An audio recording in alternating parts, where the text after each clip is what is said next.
Welcome to another Deloitte Green Dot conversation.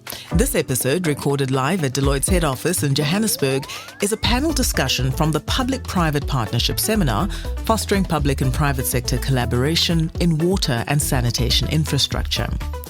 The expansive panel, including representatives from National Treasury, private sector experts, and transaction advisors, delved into the challenges and opportunities in improving project quality and volume and explored ways to simplify the regulatory framework for municipal public-private partnerships in South Africa, with a focus on water and wastewater projects.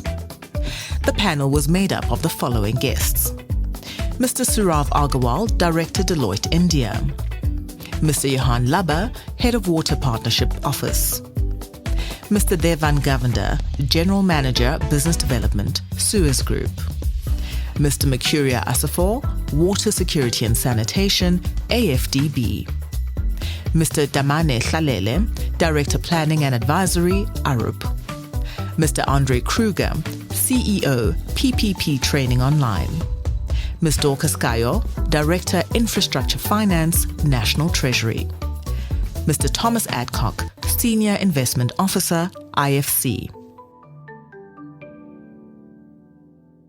Good afternoon, all. Thank you for agreeing to participate on this panel.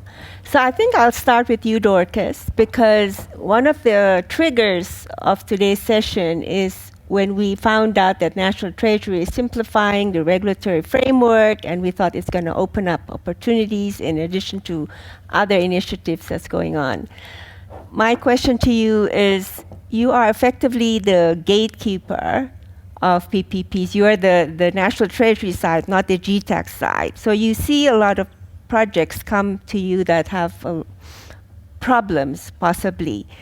So my question to you is, specifically zooming on municipal PPPs, what do you think we can do better so we can see more good quality projects, higher volume, higher qualities? Is it about maybe council taking too long, process takes too long, there's not enough commitment, not enough capacity? What can we do to improve the pipeline?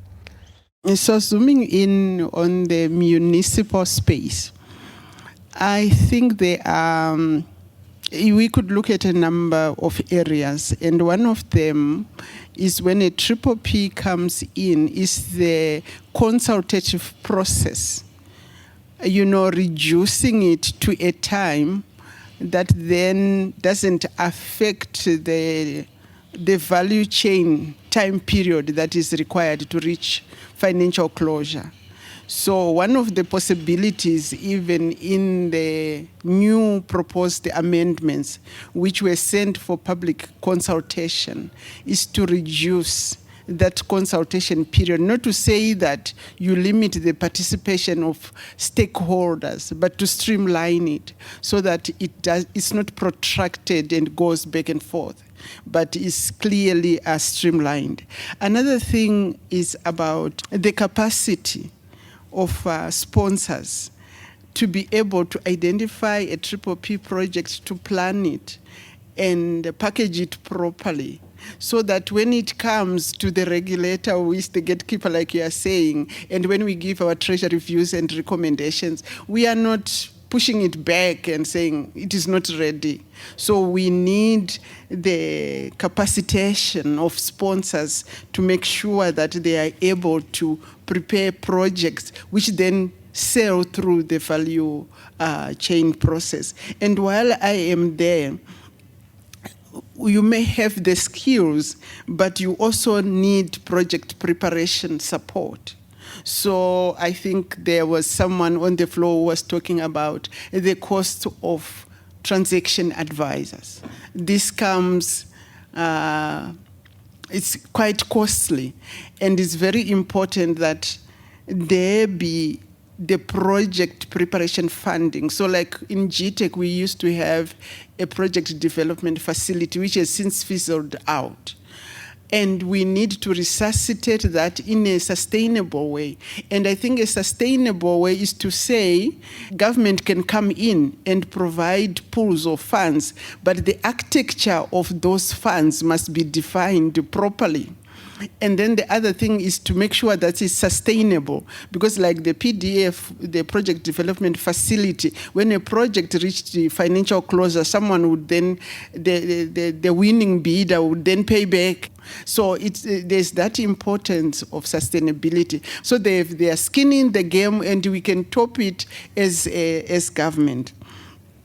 And then it's strengthening the institutional arrangements around PPPs, because this is where the deal flow or the projects come through. So just the institutional arrangements, not only for municipalities, but the whole value chain, and we can see how we can strengthen institutions around there. And I must also say it even includes the regulatory function itself, so that is able to give timely views and recommendations. So it's very important that it be capacitated and strengthened so that the turnaround times don't delay the process. And then lastly, which is a point I mentioned when I made the presentation, is around financial support mechanisms. So we know that there is a viability gap when it comes to PPPs, and we know that there are so many PPP projects that are parked because of the viability gap. So we want to make sure that we address this point of financial support mechanisms. We have talked about credit enhancements, facilities that we are looking at. I think Johan talked about various other institutions that are already helping in the space to close the viability gap. And what we are encouraging at the national level is let's look at all these pots of funding, climate change, all this, put them together. If there's still a gap, you come to us and we close that gap. So it's very important that we look at this aspect of closing the financial gap in PPPs. I think all of the sessions we hear about project viability gap funding and the credit enhancement facility that is being set up. From what I know, it's still early days, and they're looking mostly, I believe, at transmission IPPs. And municipal IPPs are small, so we need, and I will ask the panel members to think about other mechanisms to complement this, because there's going to be a long line of applicants to this credit facility guarantee. So with that question, Andre, I'm going to ask you about, see, you have the benefit of having worked in Africa, having consulted with the IFC and the World Bank, but also having deep knowledge of the South African water sector and having worked for APSA and Barclays. So bringing those two together, what should we do with all of our limitations in South Africa? What should we focus on in the water sector? And if you have any ideas about the credit enhancement that can be done here, for example, I don't know, maybe ring fencing revenue from industrial customers, or an LC, or different methods you've seen in other countries. Thank you. So, if the answer was easy, it sometimes feels to me as we try and do more risk mitigation and we try and develop new products that we are just moving the deck chairs. The ship is going to sink if we do not address one critical issue. I may be overemphasizing, but allow me to do that for the moment. It's the inexperience of people in water. And I'm using inexperience. You may have heard Eskom reporting to a parliamentary committee last week or the week before on the inexperience in Eskom. I'm not sure if you've picked that up. So the people that are in there do have qualifications, but it is young people that are qualified, but the experienced people have all left. We've got a similar scenario in water. Leading on from what you have said, we need to do something with those people. I'm an ex-banker. One very basic principle in banking is if I go to the bank and I want to borrow money for whatever, they're going to look at me. They're going to look at my track record. Experience, yeah. If you look at a company, you look at the CEO, you look at the track record, you look at the jockey, if I can cut it short. Now we've got all sorts of mitigation helping, and thank you to DBSA for at least helping. Somebody else told me one day, don't be so despondent, at least government is trying to do something. So when bankers need to finance this transaction and you try and look at the municipality, and the CEO is a political appointee.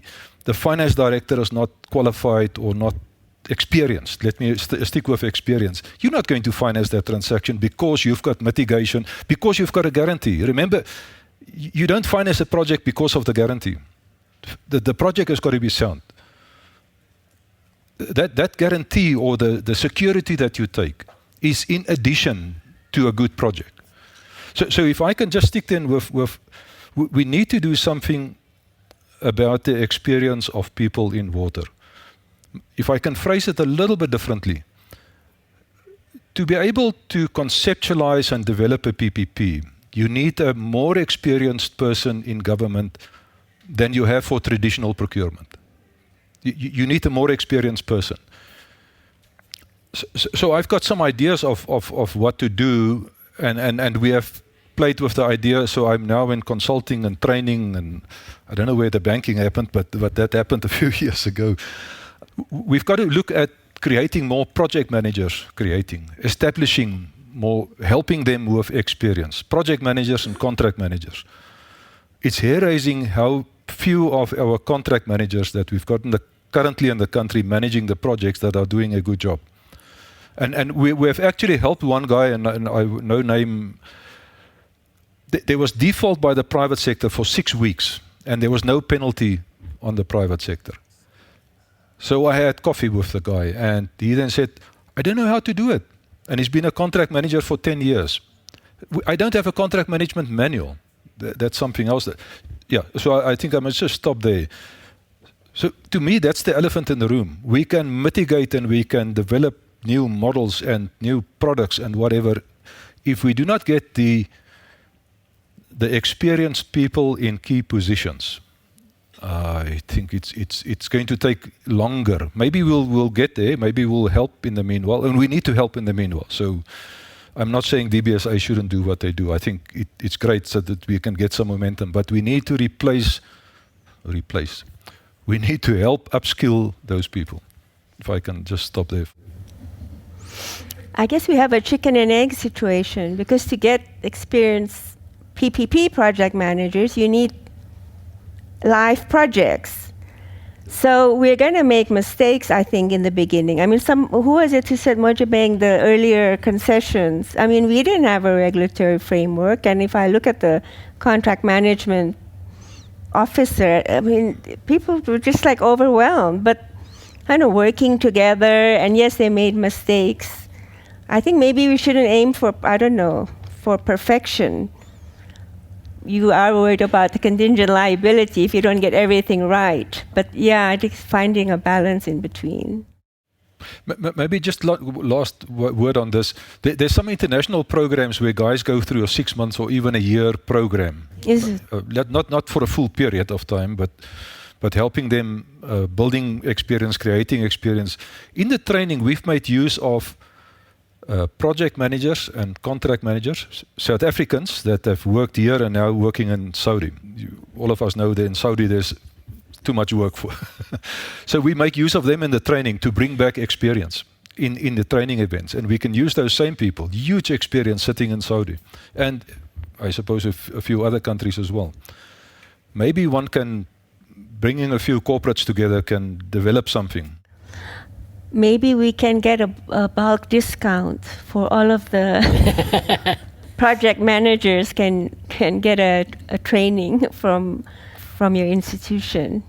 Yeah, but the training should cover legal, engineering, finance, risk management. You should help those guys to understand those principles.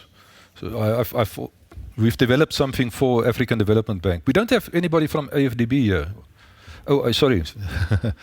We've done some work, and we can talk about that later, about the long-term integrated capital planning. There was some reference to it on some of the slides, where governments or institutions at the beginning of a project consider, firstly, the technical, sort of a pre-feasibility study.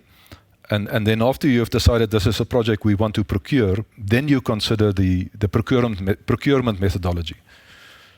So we've done some work for AFDB, for one of the departments, putting together a curriculum if you want. Thank you, Andre. So, Devon, one of the reasons I thought you'd be good for this panel is, yes, now you're with the private sector and you wear that hat, you're Suez, you're EnviroServe, but before that, and it wasn't mentioned in your bio, you were the project officer for three of Etiquini's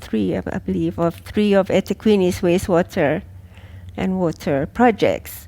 So you have worked on both sides. What advice can you give to your previous employer, and what can you tell the private sector? So, for example, maybe the private sector, there's a perception of not wanting to take risk, about being greedy.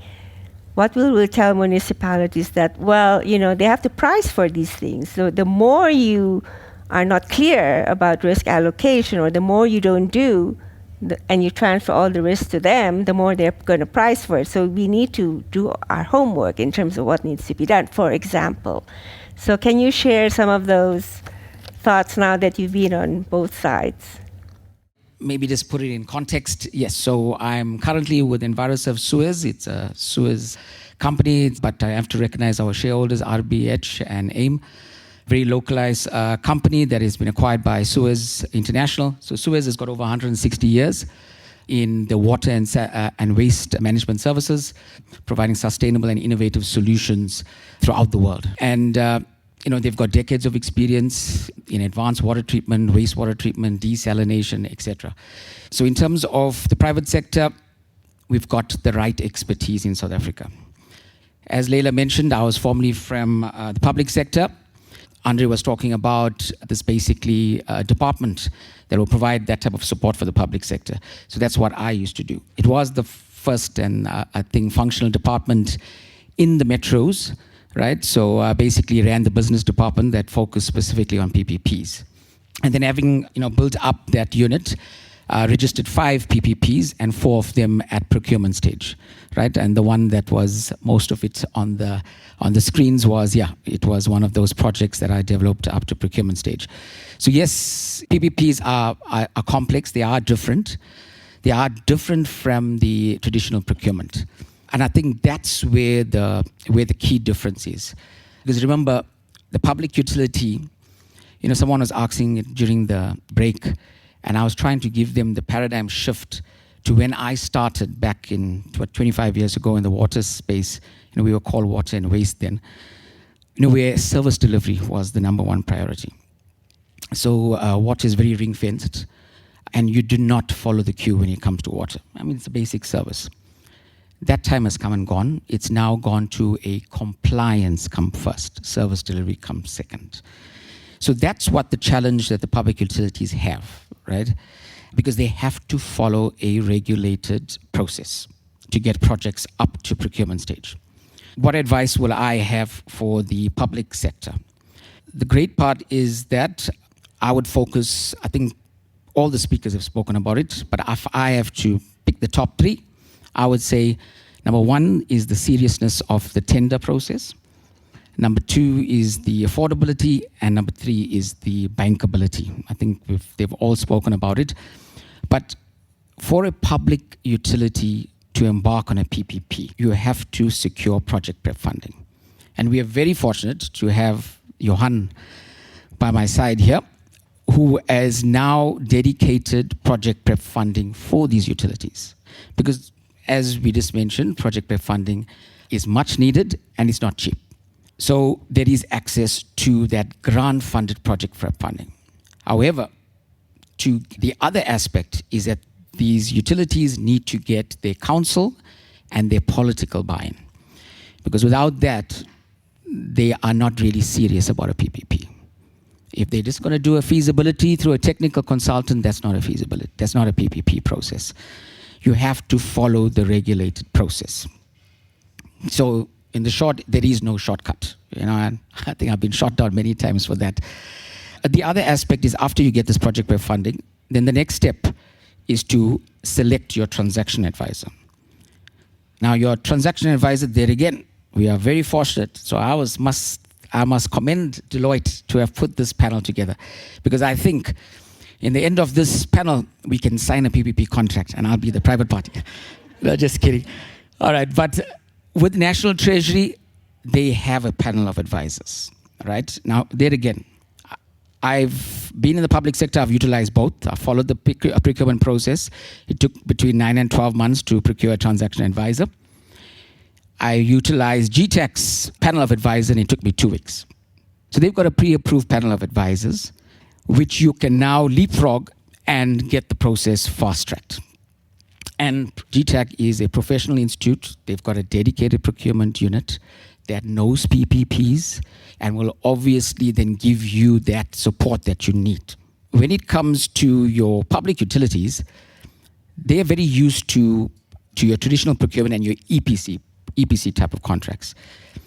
Now, that EPC type process, you cannot adopt it to a PPP. A PPP is much more developed for many, many reasons. And that is the key aspect. The key aspect is to look at how you can fast track. So GTAC is there. You can fast track your feasibility. Once you do that, you are able to start your PPP process and then now appoint a transaction advisor. My advice is to select a proper transaction advisor. So transaction advisor is just not a technical consultant. It's a consortium of consultants. I would advise to pick a transaction advisor that has done PPPs, that have technical references. Getting a project through feasibility is not enough to get it through to financial close. You need a transaction advisor that has done it before.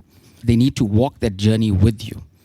So you need to select very carefully, but also you need to listen. The public sector now, if I had to give them advice, they need to listen to these transaction advisors. Right? As I mentioned, the procurement section is more used to the traditional procurement. They're not used to the PPP process. So they need to listen to the transaction advisors. GTAC is there to provide support as well.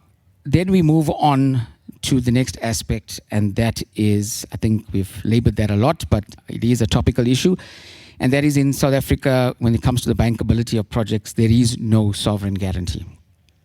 And a non-sovereign guarantee comes with its challenges, right? I mean, for the bigger metros, which it is, I won't say it's not a risk, it's less of a risk. You can, it can be bankable. Like as our DBSA colleagues mentioned, they've got a long-term relationship, etc., and even some of the commercial banks. But then what happens to these other utilities that are lower rated than these metros? They have got no chance of progressing with those PPPs.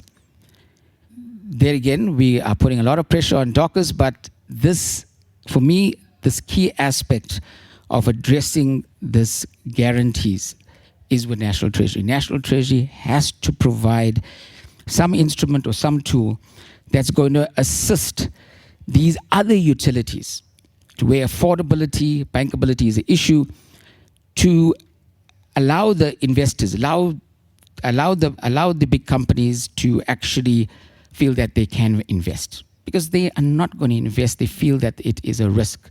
Payment is a risk.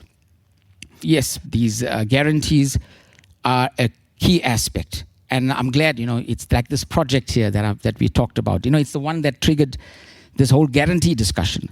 Well, that's what I'm told. But you know what? It's good. You have to start somewhere, right?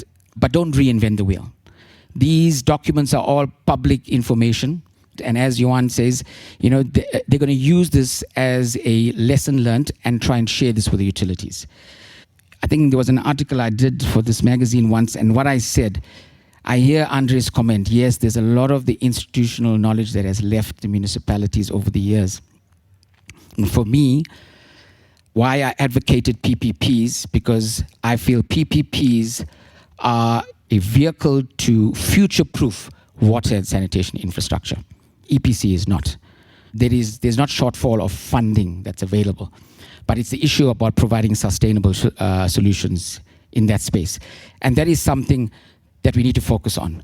That as much as there is not that institutional knowledge, but the public utility has the vision. So they know what they want. But it's the private sector that has these expertise and resources to assist these utilities. But for the private sector to come in, they need to have these reforms that's going to take place. And these reforms is in terms of the viability gap funding, right? The viability gap funding is a key aspect. That is something that needs to now be put into the templates. I know now it's being started to be put into the transaction advisor scope, but certainly that needs to follow, like sort of will tell you, like in India. India has these reforms already done. They've got a 60-40 split when it comes to providing the skin in the game from the public side. So the government provides these funds because they understand these utilities cannot afford it. But if you want to be progressive, if you want to start stimulating the economy, water, sanitation are the key drivers. So that's where government needs to come in.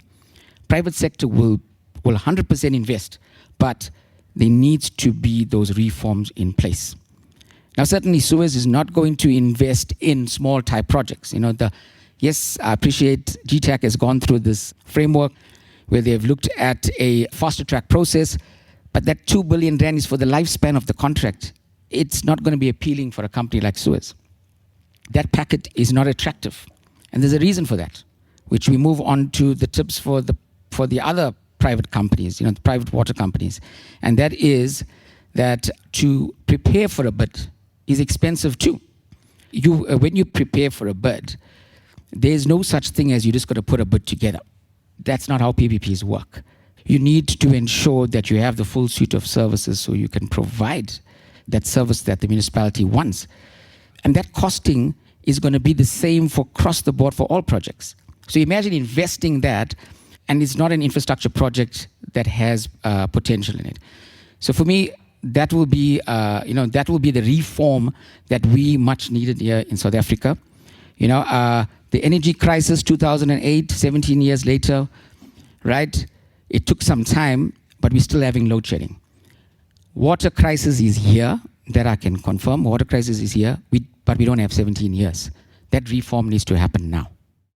For the next two panelists, Suraf and Johan, I want to speak about the programmatic approach, especially for non-revenue water and wastewater treatment, and maybe also wastewater reuse. We've heard about the South African Water Partnership Office. There is support in terms of project preparation, concessional loans.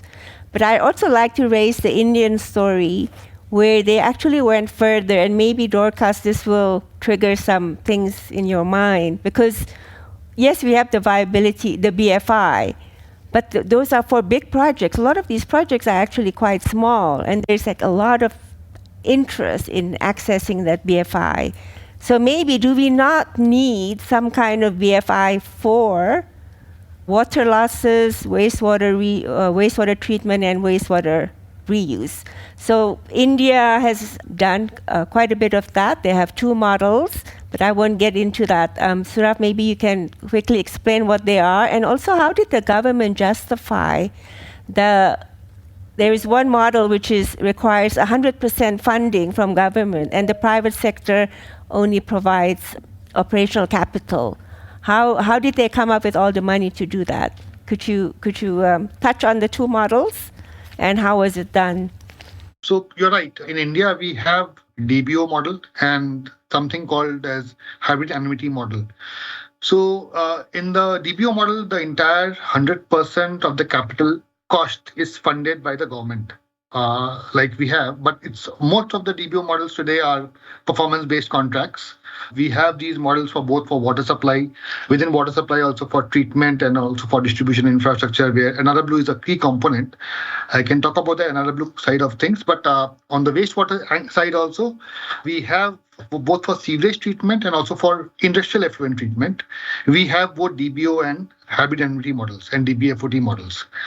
Now, India has 2-3 very large government programs where the entire government of India is financing 100% of the capex through their national level programs called as Amrut, Jal Jeevan, or this Jal Jeevan Mission is the name of the program, basically means water available for all. And there is a separate program which is for cleaning the rivers, because many of these rivers in India are connected to the cities and the sewage flows into the rivers. So we have a program called as Namami Gange. Ganga is one of the largest river in India. So to clean the river, there is a program, probably a $3 billion program to finance the HTP projects or HTP infrastructure or allied infrastructure in these 20 towns connected to this large river. So I want to talk about this program, Namami Gange, which is on the HTP side. This program, we were the transaction advisors to the government of India, where we designed the first hybrid annuity model for wastewater project in India to develop wastewater treatment infrastructure on hybrid annuity model. Essentially, the concept was 40% of the capital cost was brought in by the government, the central government, the national government, and the remaining 60% was brought in by the private sector through mix of debt and equity. And there was authority at national level, something similar to WPO, what we have in South Africa. They were responsible for standardizing the bidding documents. They were responsible for monitoring the project and also responsible for financing the project. So essentially 40% is given by the government of India and the remaining 60% brought in by the private sector. They were paid on 60 installments, back their 60%, whatever they bring in year zero. In 15-year period, there are 60 quarters, 4 into 15, 60 quarters. Every quarter they get back their 1% principal along with interest. What it does for the government is, if government needs about $10 billion of money to construct these 20 HTPs, but because they have only $3 or $4 million, they can finance they can mobilize private sector financing. Here, the concept of sovereign guarantee, I think we have been talking about sovereign guarantee is very important. There is a tripartite agreement between the national level authority, the city governments, and the private operator. Each has a different role to play. So an agreement is signed between the operator, the national government, and the national government entity, which is called NNCG, and the private operator to construct and operate this HTP for 15 years. So I think there's a lot of linkages because we're talking about wastewater. They have national level authority, and we need some political motivations to link it to the industries that are nearby those cities to enhance the revenue for the entire project. So we have had many tariff models, tariff structures to augment and also address the water security issues that many of these industries are facing nearby the city, especially. It is a win-win approach. And because there's a national level authority driving this entire program, it's called Namami Gange program, there's a huge success. When I compare this program, but this program is only limited to one river in India, which is called Ganga. It's a holy river for us. There are many other rivers in India which is not got the success that Namami Gange has got because there is no national level authority like Ganga has. So I think for the programmatic approach, the point I want to drive here, we need a national level authority with a lot of backing in terms of capacity, in terms of financing, and also in terms of coordination, and fourthly, and most importantly, political backing. We need right from the Prime Minister of India to very top ministers of India. Namami Gange is a flagship program of India. So all these four things are very important for this kind of programmatic approach to succeed. Thanks, Suraf. Just for the WPO, you have been in existence now, I believe, already a couple of years, and we're very excited to see the number of projects being presented, but it did take a while. I believe the market's been waiting and hoping, when are these projects coming to market? Can you speak a bit more about what was the hold-up? We talked about it during the tea break, about council decisions. What else? Is it concerns about wastewater reuse or maybe the involvement of the private sector? There's some suspicions about that. What was it exactly? Yeah, thanks, Leila. I think a couple of things probably. And maybe just from a WPO establishment perspective, we had to establish ourselves and start creating awareness of what it is that we do and so on. So that took some time, obviously, and start designing these programs and service offerings and so on. But I think working with municipalities are not easy. It's a difficult environment. Municipalities are autonomous. So you cannot force yourself onto municipalities. They almost have to come to you and say, yes, we need support. We need assistance with these types of things. I think the political will is extremely important. Without that, it's a non-starter.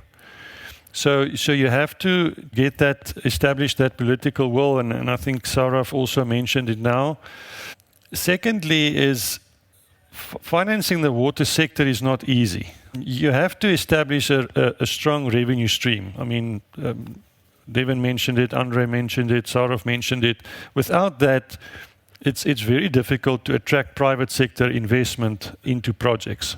So I think in that respect, what the Treasury is doing now in terms of the metro services, trading services reforms is absolutely fantastic, because it's going to create the environment within which more of these private sector projects, PPPs, can be implemented, because now you're going to have a single point of accountability, you're going to ring fence your revenues, and that's what the private sector makes them jittery, is if the money just goes into a pot and is not ring fenced and goes back into the water service. So I think those are all things that is assisting us in creating the enabling environment. Obviously, working with the municipalities, from our perspective, they have to accept private sector participation model of some sorts. If it's going to be a conventional thing, then we don't become involved. They have to agree to getting the private sector involved, whether it's through a PPP or whatever private sector participation model. So I think those are things that takes time to develop, and to getting the council support. I mean, we've got examples now of municipalities where we've worked with for months. We haven't signed a contract yet to start a transaction advisory project for a non-revenue water PBC, and these are metros where there are 50 or 60% losses. I think it's a symptom of the system, the administrative processes, and things like that. And then also, and I think we mentioned it earlier as well, our traditional approach to this was that municipalities must initiate and come up with PPP projects. But they don't have the knowledge, they don't have the know-how, the skills to really know what it takes to embark on that process. So hopefully by doing it more from a proactive perspective and engaging with them at an earlier stage and saying, here is a PPP project, this is what we can do in terms of structuring the project, we can then hopefully be more proactive in building a pipeline of projects and getting more private sector participation in. So I think a number of aspects, but again, boiling down to that political will, that is to me is right up there in terms of what it is that we need to get it in place. Do you think this reform around licensing the Water Service Authority will help force council to say we either need to improve our internal capacity or we need a private sector, otherwise we're going to lose our license? Yeah, I think it will definitely play a role. I think it gives national government a bit of a mechanism to intervene or to force a municipality in a certain direction. So we can never take the Water Service Authority mandate away from the municipalities, but we can, if they cannot show that they can perform the WSP function, we can say to them, well, now you need to get a licensed WSP in, and that can be different mechanisms, private sector. So there's a lot of good things happening from a government perspective. The reforms, the licensing mechanisms, the norms and standards that the department is implementing. So that is going to I think, really create a better enabling environment and a way in which we can not take over from municipalities, but force them in a certain direction. Thank you, Johan. So we've spoken a lot about viability gap funding, credit enhancement, private sector needing certainty. There is a different view, however, that I've heard from both Thomas and Damani, that the private sector is perhaps being too cautious, and maybe partially because there's not enough of a precedence. Once we see a precedence, then they will be more comfortable, like we see in the REAP project. So Damani has been acting as lender's technical advisor, working on the famous Lebelelo water project.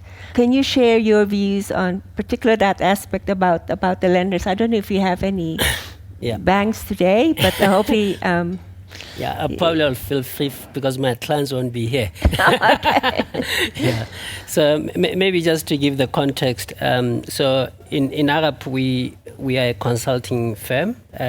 So we provide transactional advisory services across a number of range of sector within the building environment, energy, water, aviation, healthcare. So one of the projects that Dorset was talking about on healthcare in Cape Town, we are the transaction advisor. So we understand the PPP process, we understand the regulations, and we can take through the stuff, both from a finance and from a technical perspective. But normally we also bring legal advisors or other partners on finance, depending on the type of transaction. So during that process, when we work for either for corporates or working for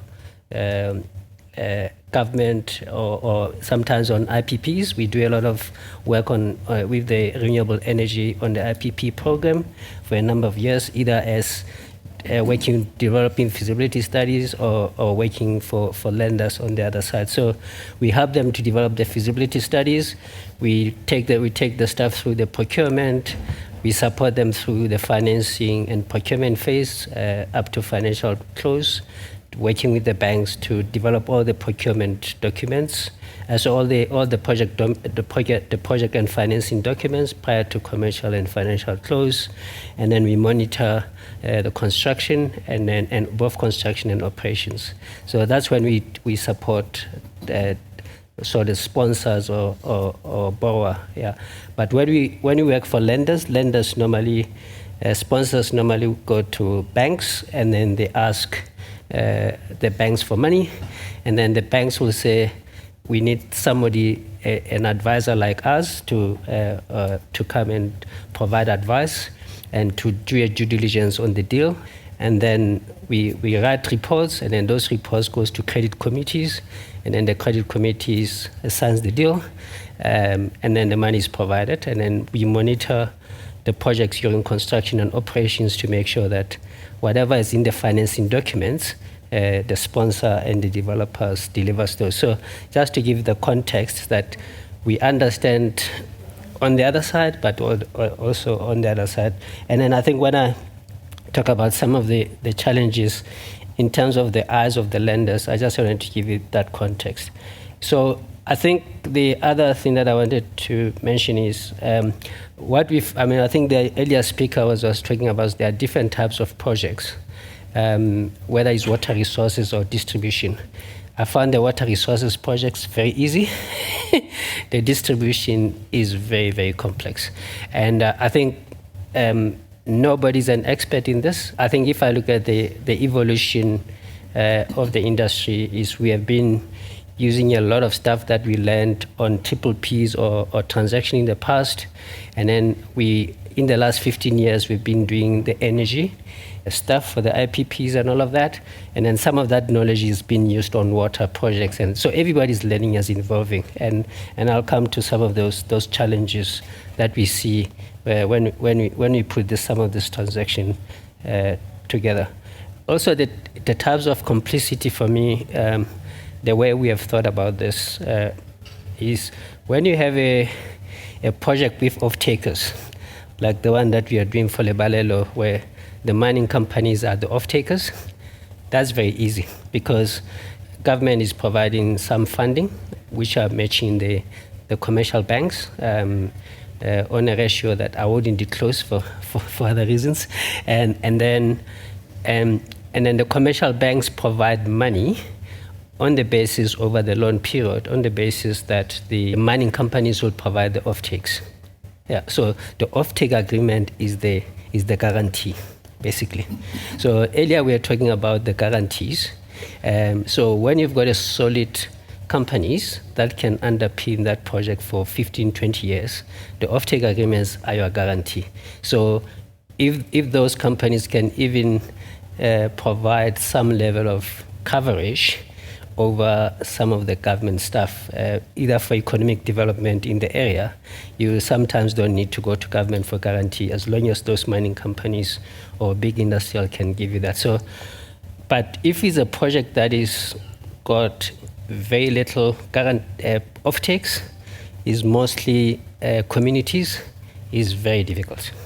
I don't want to lie to you. It is very difficult because the banks look at it. The banks look at the cash flows and the revenues, and then who's going to pay the money, and then whether there'll be enough money to be generated to pay for their loan. If there's not that level of certainty, it becomes very, very complex. You have to go and call some of our friends from Infrastructure Fund, Climate Finance. So there are other parties that we use to see what is the type of transaction, and then and how can we close the gap. Another thing that I think from other observations that we have seen is go on water projects with an open mind. Don't go there with so you have got a knowledge of what you have done before, because I've seen sometimes when we do that and then everybody gets straight into solution mode. Take a step back and then trying to say, what is it that we're trying to solve here? And then understand the concepts and the principles of what you're trying to do so that you are able to find the right financing or structuring solution for the problem. Rather than, no, this is how I've done it on the IPP or the renewable energy, I'm going to apply the same. It doesn't work, I can tell you now. It doesn't work. And we've won through 2 years with banks trying for them to understand that. And also, I'm really pleased that Deloitte did this because within most of the banks that we are working with, we've been chatting to them that a conversation like this is required because we need to shift the whole industry and the banking sector to think differently. Because if we apply the risk averse, how credit committees think around risk, will deliver zero water projects because they are complex. Yeah. So in normal stuff that banks worries about is how do I get paid during default or termination? Okay. So we normally design a security package that looks at how you build up the reserves, maybe up to 25%, whatever the number gets agreed. But when things goes wrong, the banks want to know who's going to pay me during that period. And that's always the tricky part. So if you can crack that about who's paying the bank during termination or default, half your problems are done. Yeah. But if you can't solve that, then it's a challenge. Yeah. And there are mechanisms to solve that. Thank you. Yeah, maybe Thomas, if you can build on, we talked about, speaking on general terms about the challenges you face on the continent with water and wastewater projects. If you can touch on that, but maybe specifically, we're very interested in how can you build some of these credit enhancement mechanisms without maybe purely waiting for the viability gap funding, because it might take a while or maybe there's not enough funding.